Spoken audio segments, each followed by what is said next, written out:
Hoje, a gente vai desvendar os códigos psicológicos, aqueles que ficam escondidos e que, no fim das contas, direcionam as nossas decisões.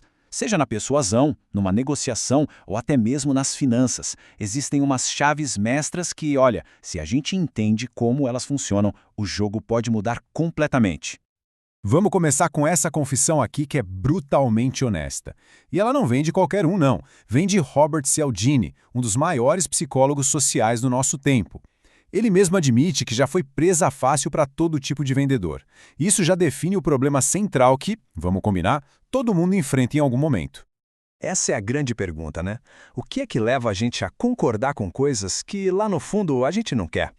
Esse é o mistério que vamos explorar agora, tentando decifrar essas forças invisíveis que influenciam as nossas escolhas todos os dias. Pensa nisso como se a gente estivesse decifrando um código mesmo. Vamos analisar 3 chaves mestras, vindas de especialistas em persuasão, negociação e riqueza. Cada uma delas abre uma porta para a gente entender melhor a mente humana e, o mais importante, para a gente retomar o controle das nossas próprias decisões. Bom, vamos então para a nossa primeira chave. Ela é focada no trabalho do Robert Cialdini. E aqui, a gente vai analisar um dos princípios psicológicos mais poderosos que ele identificou, o da coerência. O nosso cérebro adora pegar atalhos, sabe? E a coerência é um dos favoritos dele. Mas por quê? Porque ser consistente poupa a gente de ter que ficar repensando decisões que já foram tomadas, economiza energia mental. O problema é que essa necessidade de parecer coerente pode ser usada para levar a gente a concordar com coisas que, em outra situação, a gente recusaria na hora. Isso aqui mostra como uma mudança minúscula pode gerar um resultado gigantesco. Vamos ver um exemplo do mundo real que o Cialdini usa para provar exatamente isso. Imagina só, um restaurante estava com um problema enorme de no-shows. Sabe aquelas pessoas que reservam e simplesmente não aparecem? A recepcionista costumava dizer a frase da esquerda. Aí eles mudaram para a pergunta da direita e esperavam a pessoa responder. Uma mudança sutil, mas que ativa um mecanismo psicológico poderosíssimo. E o resultado? É impressionante. Só por pedir um compromisso verbal, um sim, a taxa de faltas despencou de 30% para apenas 10%. É que a pessoa, quando se compromete publicamente, sente uma pressão interna muito maior para ser coerente com a palavra que deu. Isso é a psicologia da persuasão em sua forma mais pura. A nossa segunda chave nos leva para o mundo das negociações de alto risco. A gente vai ver o que Chris Voss, um ex-negociador de reféns do FBI, tem para nos ensinar. E ele mostra que a verdadeira negociação não é sobre força, é sobre psicologia. A maioria de nós enxerga a negociação como uma batalha, né? O Voss vira isso de cabeça para baixo. Para ele, não é uma luta de argumentos, mas sim um processo de descoberta. O objetivo não é vencer, mas sim entender o que a outra pessoa realmente quer e por quê. Uma das ferramentas mais potentes do Voss são as perguntas calibradas.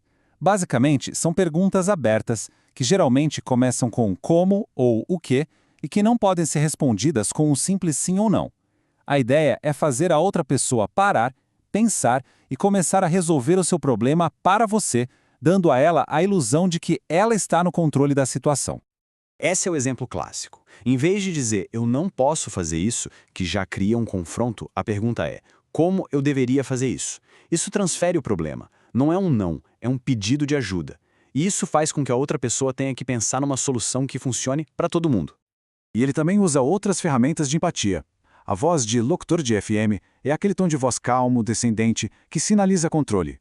O espelhamento é simplesmente repetir as últimas 1, 2 ou 3 palavras que a pessoa disse, o que incentiva ela a continuar falando.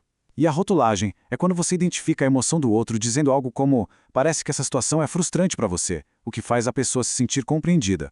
Agora, a chave final. E essa não é sobre uma única interação. É sobre a programação fundamental da nossa mente financeira, baseada no trabalho do Robert Kiyosaki em Pai Rico, Pai Pobre.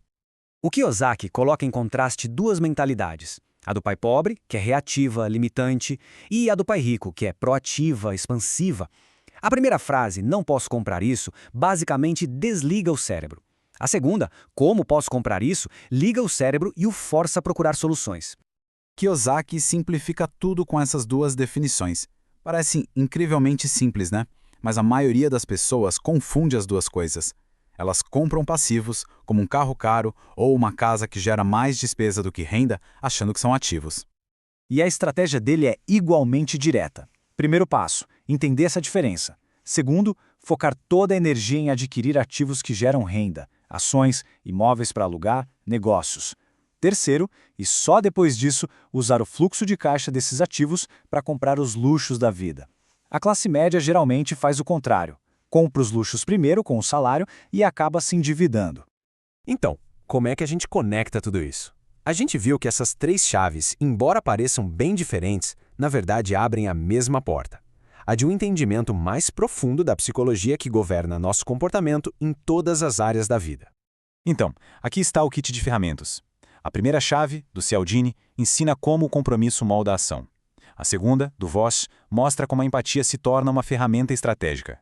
E a terceira, do Kiyosaki, revela que a riqueza começa com uma reprogramação da mente e não com um contra-cheque maior.